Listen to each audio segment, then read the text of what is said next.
আমি আরও ধন্যবাদ জানাই বিএনপিকে আমাকে মনোনয়ন না দেবার জন্যে। মাননীয় স্পিকার, এখন চলছে রাষ্ট্রপতির ভাষণের উপর আলোচনা।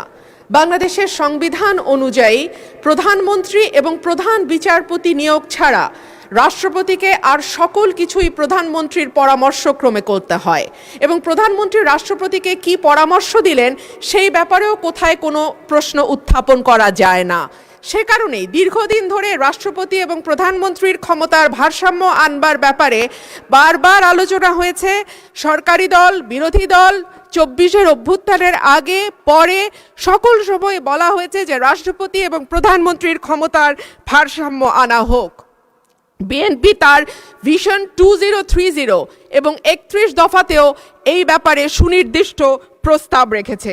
মাননীয় স্পিকার, সে কারণেই সঙ্গতভাবে আমাদের একটা এক্সপেকটেশন ছিল যে এইবার রাষ্ট্রপতি মন্ত্রিপরিষদ কর্তৃক অনুমোদিত ভাষণের বাইরে গিয়ে তার নিজের মতন করে ভাষণ দিতে পারবেন, কিন্তু আমরা দেখলাম এইবারও রাষ্ট্রপতির ভাষণ মন্ত্রিপরিষদ কর্তৃক অনুমোদিত একটি ভাষণ তাকে দিতে হলো।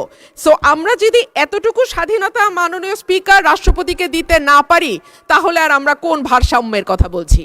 যাই হোক মাননীয় স্পিকার, আমার বক্তব্যের শুরুতেই আমি ধন্যবাদ জানাই মহান রাব্বুল আলামিনের দরবারে, যিনি আমার এই কঠিন যাত্রাকে সহজ করে দিয়েছেন। আমি তারপরে ধন্যবাদ জানাই আমার অসংখ্য নেতাকর্মী যারা নানানভাবে বঞ্চিত হয়ে ভয় ভীতির মধ্যে দিয়ে আমার নির্বাচন করেছে, দল থেকে বহিষ্কার হয়েছে, কিন্তু তারা আমাকে ছেড়ে যায় নাই। তাদের সকলের কাছে আমি কৃতজ্ঞ। মাননীয় স্পিকার, আমি আরও ধন্যবাদ জানাই বিএনপিকে আমাকে মনোনয়ন না দেবার জন্যে। আমাকে মনোনয়ন না দেওয়ার কারণেই আমি বুঝতে পেরেছি বাংলাদেশের টেকনাফ থেকে তেঁতুলিয়া কত লক্ষ মানুষের ভালোবাসা, দোয়া, সহযোগিতা আমার পাশে ছিল।